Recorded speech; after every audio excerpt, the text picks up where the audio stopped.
Welcome to Scorched Earth and a general reading for the sign of Taurus, Sun, Moon or Ascendant for the month of August. I hope you are well. I'm using the Pagan Otherworlds Tarot for you today. So, Taurus, let's see what's going on with you at the moment. Can I have 3 cards for Taurus, please? Well, there's the first. We have the King of Cups, Scorpio energy in your recent past. Current energy, please. Oh, thank you. We have the Chariot. All systems go, Taurus. I feel like you know what this is about. And what's coming towards Taurus, please? Thank you. We have the 9 of Cups. Right. All systems are a go. We've got the 4 of Cups at the bottom of the deck here. And we've got the 2 of Pentacles and the 8 of Wands sitting beyond it. Now, this feels to me like you've given yourself a real shake-up, Taurus. You know, this 4 of Cups here is a card that we often associate with rejection and rejecting and things like that. But in the Pagan Otherworlds, there are no characters depicted. I mean, not in any of the cards anyway. Well, they're all in the Major Arcana is what I mean. Let's get it right. In the Minor Arcana, there are no characters. And this feels to me like your emotions have been at a mismatch with your environment for a while. Like possibly some of you have been, you know, pretty much just making do. We have that 2 of Pentacles there, a card that talks about kind of juggling energies. But there's something quite discordant about the way that that 4th cup has just sort of slipped there a little bit. And it's almost like you put in the effort to something, right? Thinking about something, working out how it would actually happen, you know. And then when it came to it, you've actually been staying still, standing still. You haven't actually made any kind of movement at all, right? Perhaps this is comfort zone stuff for you here. But the shake-up seems to be coming by way of the fact that we've got this 8 of Wands coming in here. It's like all of the wands are coming into land right there. It's a pretty sharp trajectory as well. You know, all kind of shallow angled that we see in the Waite Smith.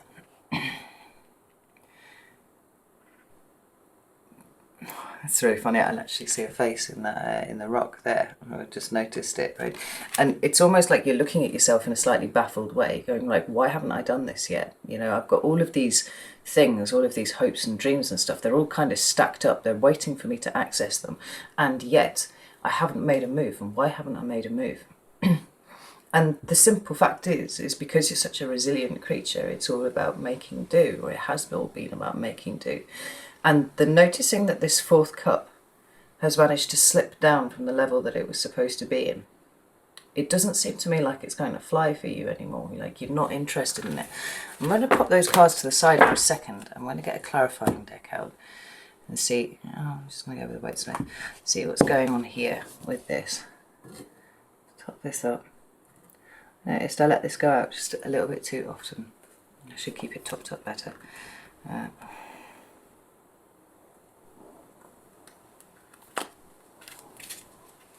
Let's make sure that these come around. Make sure I'm not cack-handing them in some way. Right.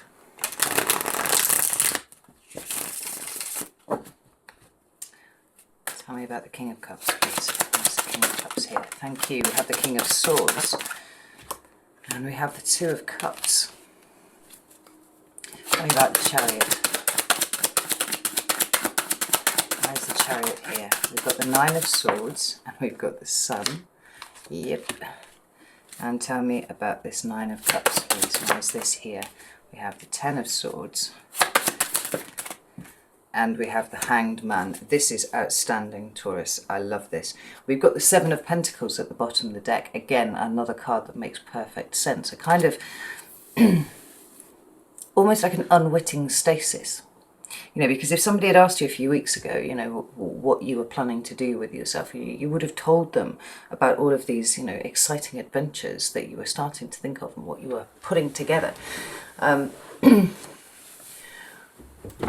But where was the action to bring these around? You know, where was the reality of the situation? Well, it was all just kind of existing internally for you here at this point. But that point where the cup has dropped down is where you realise that actually you weren't putting any effort into making this happen, you know, bringing it to you. It's like when I was at uni and, you know, I would try and start an assignment early. I am not someone who writes assignments early. I literally have written every single assignment, bar my undergraduate dissertation, the night before it was written. I always stay up all night, overnight, and I just write it, and it comes out in one big lump. Which is not to say that I didn't try, because I did try to do them early, but I would find myself getting pulled off into really interesting, like, legal rabbit holes, and finding about something really, really fascinating that was only tangentially related to what I was supposed to be writing about. But I justified it because I was reading, I'm doing my research and doing that sort of thing.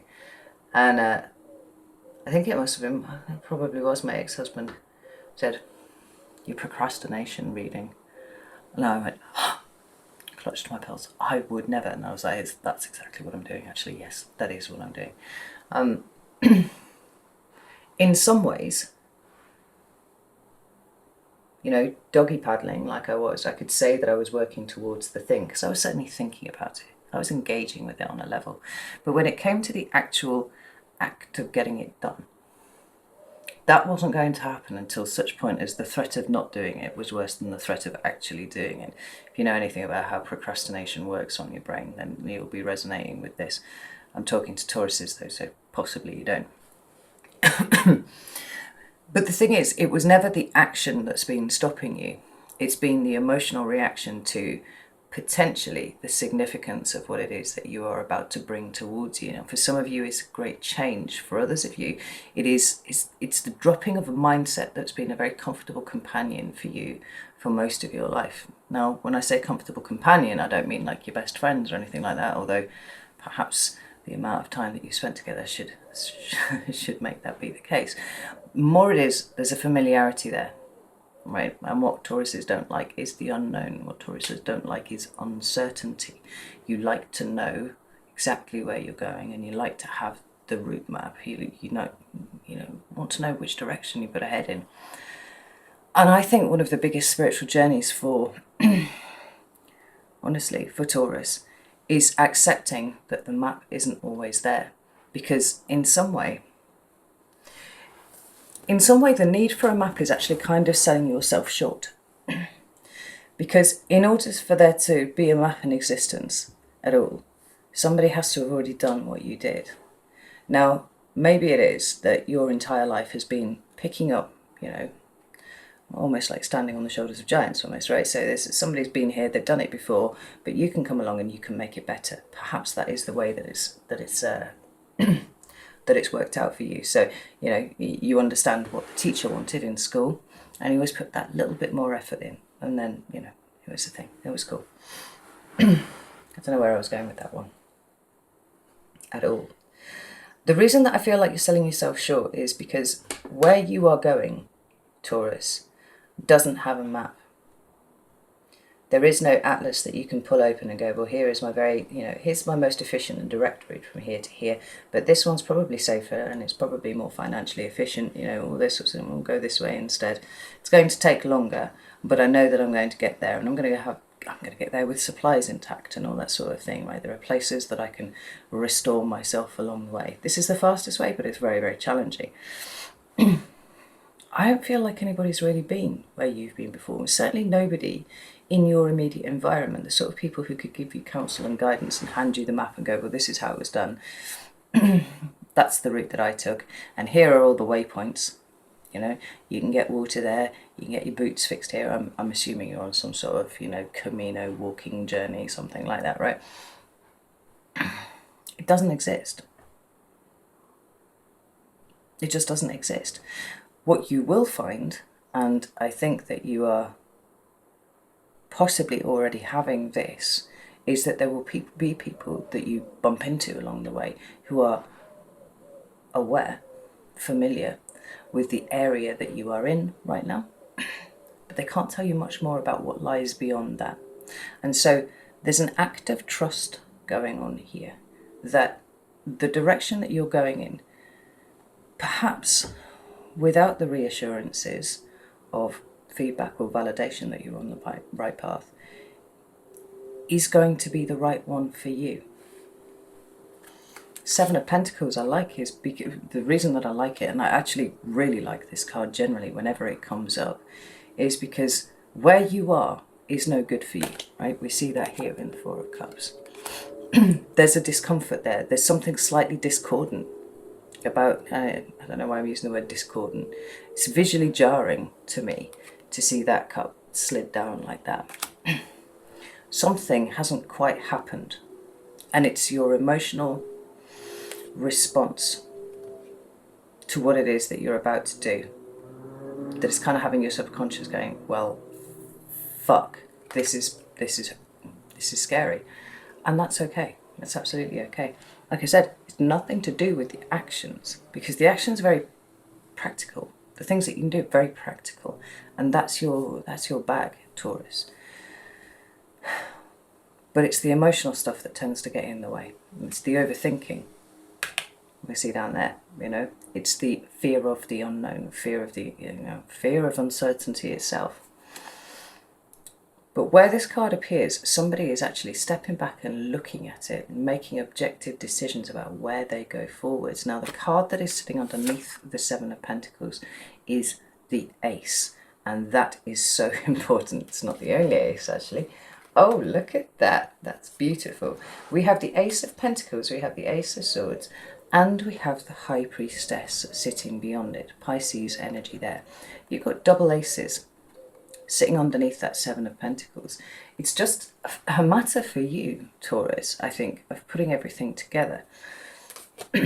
I like the Ace of Pentacles being there, because that tells me that you are taking your energy and your effort, and rather than just staring at a situation that is perhaps making you uncomfortable, certainly doesn't involve any growth, none whatsoever, and deciding to take your energy and deploy it somewhere else, right? Put it in a different direction, invest it into something else.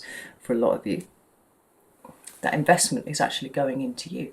What do I want to experience? What do I want to know? What do I want to learn? Where do I want to go? What do I want to see? What do I want my life to be filled with? And then sort of taking all your energy and going in that direction, right? Without the barrier of the fear of uncertainty getting in the way. The Ace of Swords speaks to a very clear mind about about how you are going to make this happen, even if you don't exactly know what it is that you're headed towards. I think for most of you, because we do have the High Priestess under there, that there is some sort of inner guidance that is suggesting that you go in this direction and you walk away from this situation, whatever it is, because it's no longer for you. You know, we don't have the 10 of Pentacles here. We don't have an end goal. We do not have the culmination. What we have is this sparky energy. I think all of the aces are kind of sparky myself, right? Not just the Ace of Wands. This sparky energy which feels like it's refreshing and renewing the way that you are approaching what it is that you have set out to do. I hope that this is making sense. And this High Priestess is making it much more of an intuitive endeavour than just, well, that's where I want to go. Come back all the steps, right, go this way. Go this way for 3/4 of a mile, turn left, do this thing over here, then come back onto the main road, do this. You know, no, not like that. There isn't an ambling energy here. That's not what I'm feeling. But it's that full-like energy of moving forwards in a state of faith and then in a state of trust. That the uncertainty is just the kind of fog that is sitting between you and your purpose, you and what you are actually supposed to be doing and actually supposed to be experiencing, you know?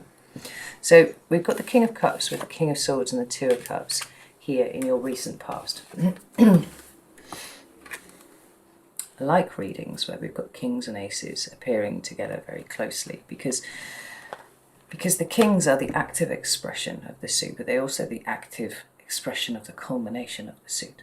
So it isn't just about an internal knowing about things. It's not even about a state of receptivity. It's this is what I need to do to go and get these things.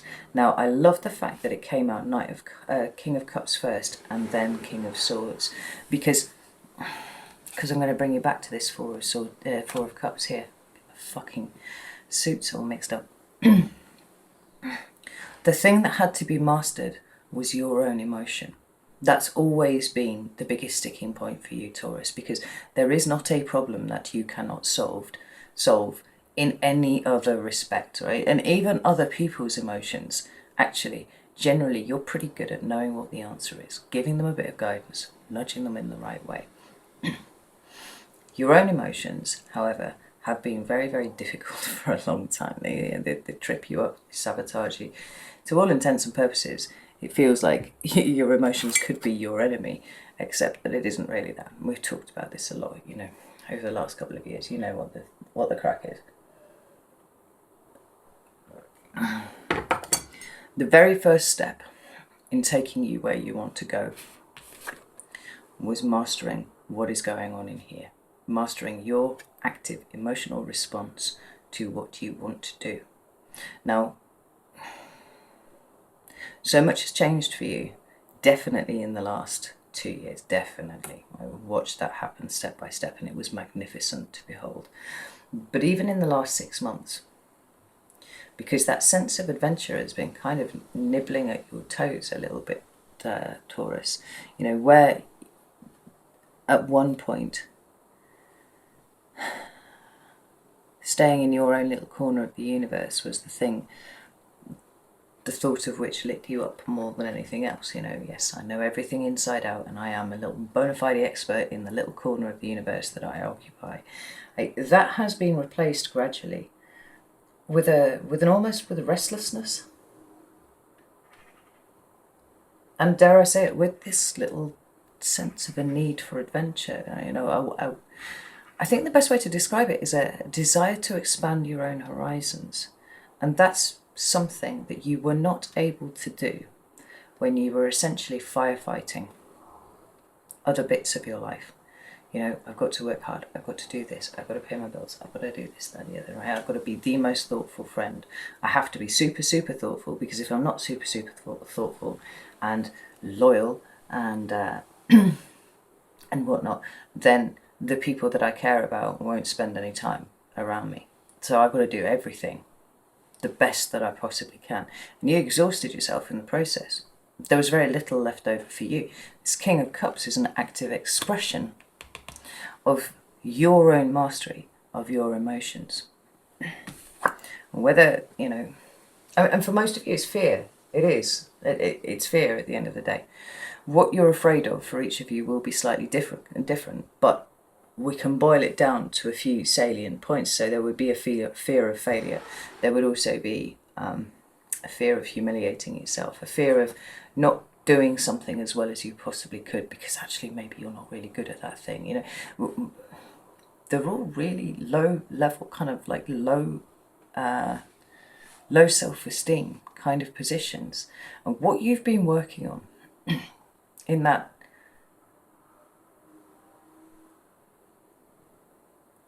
in kind of asserting yourself back over your own 3D reality.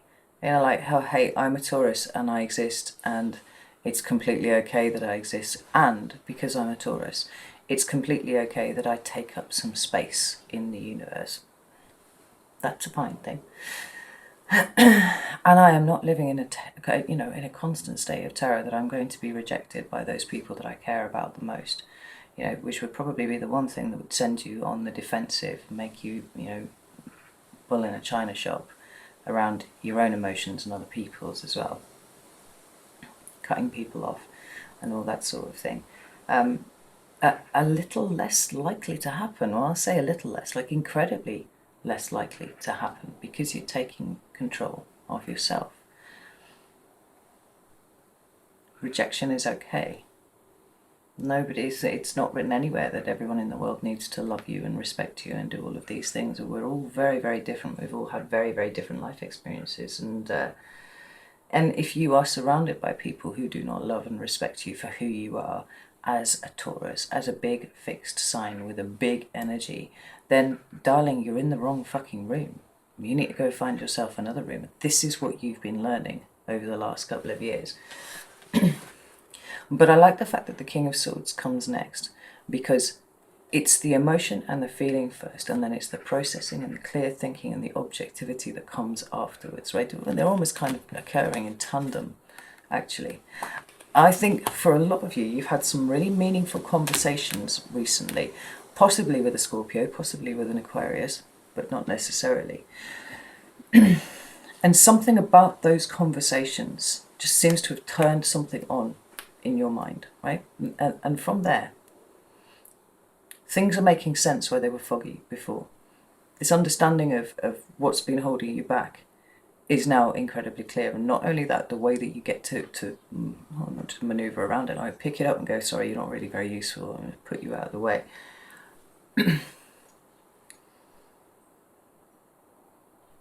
And everything about you seems completely reinvigorated. You know, we see this again in your current energy with the Chariot, and it's a card of Cancer in the Major Arcana. But it talks about balance, because we do live in a world that is filled with polarity. You know, we've got night and day, and good and bad, and light and dark, or light and shadow, you know, whatever it is. There is no one of us who is completely white and clean and angelic, right? It's just runs entirely contrary to the human condition, because there would be no point in those people being here. I think we meet one or two of them every now and again, and I do think they are just earthbound angels or something. But for the most part, I would say everybody has a dark side, and your dark side, my darling, has always been the power of your mind to trip you up, to come up with the worst case scenario, you know, default to catastrophizing. And you do that, Taurus. You do that a lot. Now, in some ways, this isn't necessarily a completely redundant skill in you, because that ability to catastrophize means that you can actually visualize what the very worst case scenario is about something. And because you're an earth sign, and I'm a Capricorn ascendant, so we earth signs, right? We earth signs, or those of us with earth sign placements, fucking my Jupiter and Saturn are both in earth signs as well, just so you know. It allows us to plan. It allows us to put contingencies in, right? It allows us to do all of those things. That is a skill that I am in no way saying is not useful for you and that you should get rid of. No, I think that you should keep that. It's very, very important. But there's a difference between looking at the very worst case scenario and thinking, right, how do I ameliorate the possibility of that? How do I get around it? Which is King of Swords. And going, fuck, the sky is falling, right? Pulling a proper Chicken Little about it here, because this is over anxiety, definitely over anxiety, not just anxiety, over anxiety. Doing everything, to its fullest extent that you can manage. Overthinking, anxiety, insomnia, concern, worry, just walking around with that low-level tension all the time, just waiting for something to go wrong.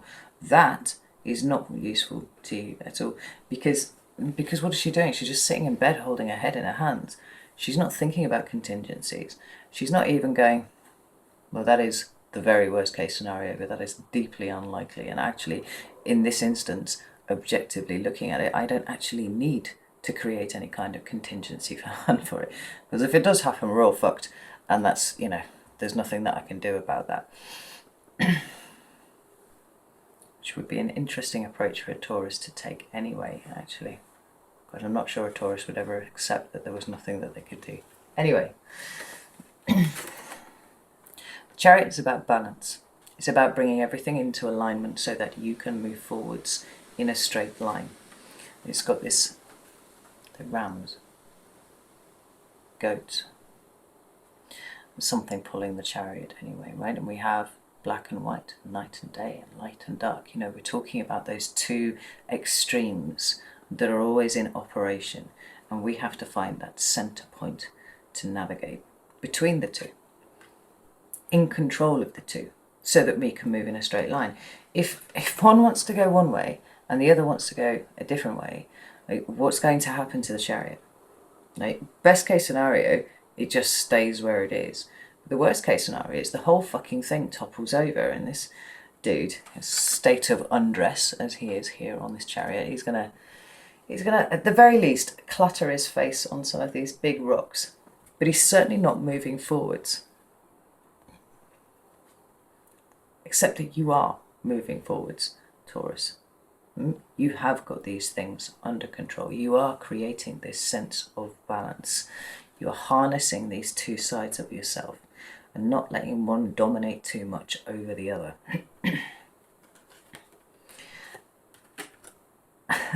And this Nine of Swords, which really for you was just at one point, it was probably end of 2019, the beginning of 2020, like it was literally just following you around, because everything that you were doing, you were overthinking the shit out of.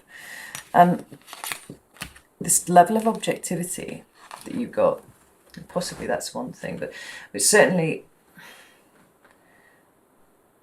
a willingness to sit with something and identify the different feelings involved. Know what it feels like when you are anxious about something over what it feels like, needlessly anxious, I should say that, as opposed to when you are just a little concerned because there isn't quite as much certainty in this situation as you would like. You know, this obsession with stability has often manifested itself in very controlling behaviour, which you have been completely oblivious to. But I think that that self-awareness that you have now is not interested in controlling your environment anymore. It's certainly not interested in controlling the people around you, because, you know, a lot of you may have realised you were in the wrong fucking room and you have relocated. You put yourself in a field where you were supposed to be, you know, some space around you and all that sort of thing. You're living a much more natural existence now, Taurus. Natural for you, at least. Because where there was darkness, now there is light. You know, where in the middle of the night there were worries and concerns and fretting about the future, and perhaps very little in the way of progress forwards, what we now have is the Sun. It's a card of Leo, by the way. And it's the most positive card in the tarot. Like, you seem to have found your positivity, Taurus. And you didn't trip over it by accident. You know, it wasn't that just, you know, you chucked your coat down one day and your positivity happened to be sat on the shoe rack and it's just been covered like this forever, you know, till such time as you pick that coat up. A Taurus would never chuck their coat over their shoes, just willy-nilly on the floor and then leave it there. I can't believe I've even used that as an example. But we're speaking metaphorically, so you know what I mean, right? Your positivity hasn't just been uncovered. It's been there the whole time. What was missing was your willingness to trust in it. What was missing, yeah, it was just kind of a little bit, you know, missing in action, really. You're like, where the fuck is my positivity gone? And maybe during this period here of the slipped cup, we'll call it the era of the slipped cup. Might even call the video that, but then probably nobody would watch it, right?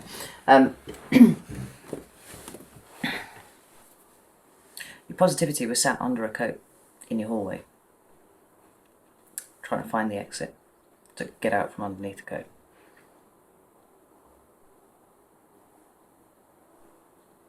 Because I heard, it's just what I heard there was, why wouldn't you succeed? More importantly, possibly, it's the thing that I would ask you to ask yourself, would be, what would be the issue if you didn't succeed at that? You could just do something else, because you're a problem solver, because this is what you do. You know, there's a certain amount of agility here that is being developed in you. Well, it's quite lithe, actually, Taurus, which is an interesting feeling. I just kind of felt it kind of stretch over me there, just kind of lithe and limber and moving around. Like, this is the complete antithesis of everything that Taurus enjoys and lives for, which is, you know, problem solving, solution, getting things done. This is the opposite of getting things done. But this isn't necessarily getting things done either. This is getting comfortable with the fact that things are happening and it's okay and everything's all right. I mean, this kid's just butt naked sat on a horse and it's holding a flag. And how the fuck this child got here, we don't know. Did somebody pop this child onto a horse? You know, you have a look, see the child's kind of looking off to the side. Is it looking at, you know, a member of its family who plonked it on there and is now taking pictures of it? Well, maybe, possibly. Or is this just some interesting dimensional flash where a child is just on a horse holding a flag under a massive sun. There's some sort of multiverse thing here going on, possibly. The point is, the sun is consciousness. You're not allowing your subconscious to run the show anymore. You know, the night and the dark and the dreams, you know, it's all kind of ruled by the dark side of things. I mean, fuck me, I mean, these cards have even come out in the same, you know, sense of polarity, in exactly the same order as the other two. We've got, you know, the light and the dark, and they're on the same fucking sides right here. Everything is controlled, everything is in balance. But the light side of you has got the major arcana. Not minor arcana, major arcana. It's like you've realised how you were getting in your own fucking way and you're not prepared to do it anymore. Your positivity isn't the good vibes only crowd, which drive me absolutely insane. It's none of that. It's like sometimes things are shit, but it's okay because I'm a Taurus, and as such I am literally almost one of the best placed fucking signs to deal with things when they go shit, because I can problem solve my way out of it. If I am feeling peaceful and content and safe enough to do so, you know, I think you're looking at your triggers differently, Taurus, as well, and that's a huge leap. You know, when your triggers happen, and you're like, fuck, I'm triggered to shit about something, and then you go, why though?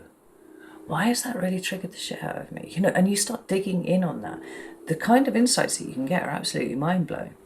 But there's a certain amount of pulling away from a situation emotionally just long enough to be able to notice that you've been triggered before you start to act on it, you know? It'll be different for each of you. You just got to take it as it resonates to you. What we've got coming towards you here, 9 of Cups, in August.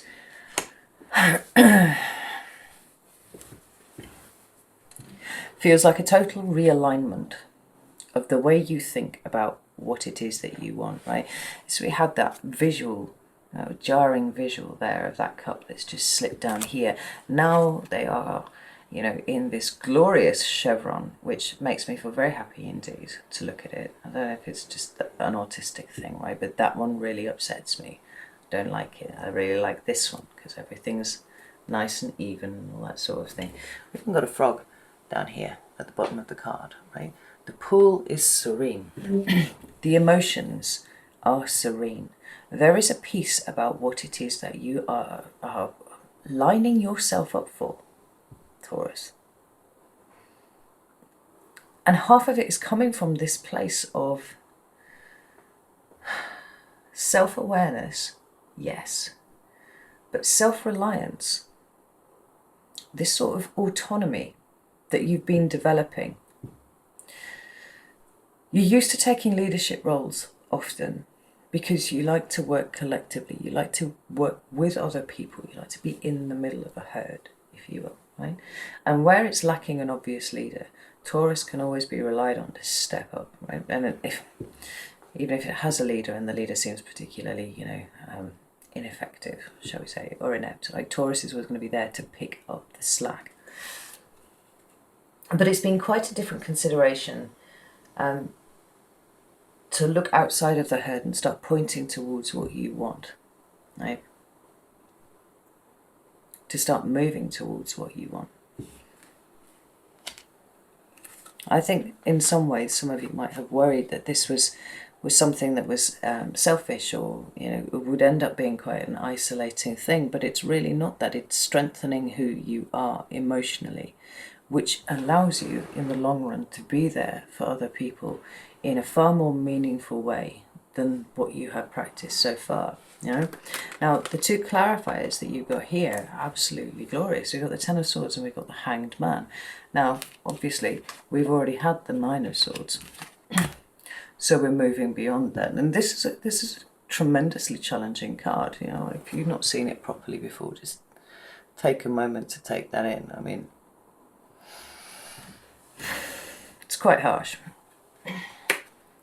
You know, there is somebody here who looks like they're left for dead, and then the you know, the meanings of this card vary between exactly that, you know, being pretty much metaphorically left for dead, being humiliated, being betrayed, you know. It's the culmination of a very difficult suit here. But this chap's got his face turned towards the dawn. There is hope. The sun is rising. It's like hitting rock bottom and knowing that there is literally no lower that you can go. The only route that you have is up. But I don't feel like this Ten of Swords is a present Ten of Swords for you. I think at worst where you've been is Seven of Pentacles, and that's not a bad place to be. Maybe the Four of Cups with the slipped cup. This is more the Ten of Swords that you carry around with you, right? Which is the culmination of many Ten of Swords sort of situations where you knew a little less than you know now. Like I'm always saying, that we do the best that we can with the information that we have available.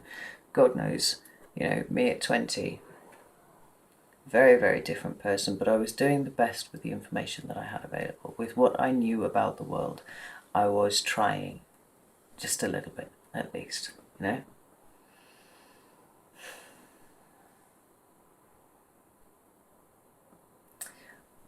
All of those Ten of Swords moments for you, possible humiliations, possible betrayals, possibly even failures. We see this as just being failure. They've all taught you something, Taurus. Every single one of those has taught you something. And with the Hanged Man, I think that you are, over the course of August, going to completely change your understanding of the point of these Ten of Swords, right? You might say, yes, well, I'm strong. Of course, I've dealt with all of those things. You know, I'm very resilient, and I've carried on, and it's all good. And it's like, yeah, well, yeah, there is an aspect of that there, but you were not just sent here to endure. You know, the miracle of this is not that you are still here and you are listening to me.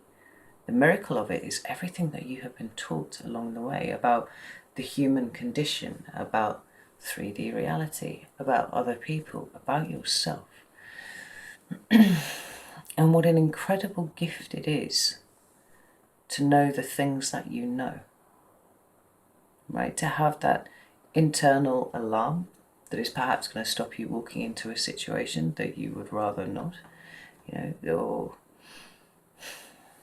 the guidance that puts you in the path of somebody who needs to speak to you because you have the knowledge and the wisdom that they need to be able to turn their lives around.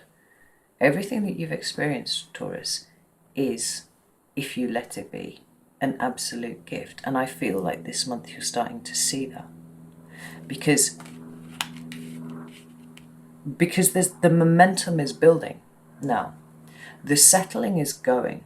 The settling is something that Taurus has always done, you know, and you did it for a while because it was nice, because it was comfortable, but then the settling became because it was less uncomfortable than what was out there. Now, this willingness to be brave and to be courageous, which has always been within you, Taurus, anyway, right? But tackling your 3D in that same way isn't just inching you towards what makes you happy. It's firing at you there at a rate of knots. So, because this is the important thing, like happiness is not a destination. And I think that this is what you are working out now. It is about the way by which you get there. I mean, we may never reach every single one of our goals, every single one of our dreams, right? We might not actually get a chance to manifest those into reality. Does that mean that we are cursed to live lives that are, you know, empty and small and all that sort of thing? No, it doesn't. Because the important thing is that we bear with grace and dignity and a sense of humour and a sense of love everything that we experience. And that makes the little good things quite a bit bigger and the big bad things quite a bit smaller. Because everything's temporary, everything's transiting, you know, it's there's a fluidity about you. And if we're looking at this, the things that really light you up emotionally, the things that make you feel good about yourself, as not when Taurus gets over there to the thing that they really want, but actually a willingness to engage with everything that comes in on the way to that thing with those same qualities that I was talking about. That's happiness. That's contentment. That's the wish, I think. Whew. Oh, Taurus, you're always so epic. Right, I'm going to go over to Vimeo now because we're going to look at August a little bit more specifically. I really like these cards here for August. So if you would like to join me over there, there's a link down in the description box. You can follow that. Alternatively, you could come and join my Patreon community. They're a sterling group of people, but I put all of the extended content over there. So if you're at the right tier, you can just go and have a look at all of those, and you can read for your moon sign or your rising sign, Venus, Mars, whatever. But if not, all I have to say is absolute props to you, Taurus. Like you're becoming a very, very, well, no, you've always been a very powerful creature, but you're actually expending your power in the right direction now. You're not using it to keep yourself small, kneecap yourself wherever possible. Self-sabotage is truly starting to drift away from you now. And a huge part of that is just because you're aware of it. Awareness is processing. Observation is processing. It feels like a very positive time for you. So, I'm going to leave it there. Know that I love you all very, very much, and I will see you soon.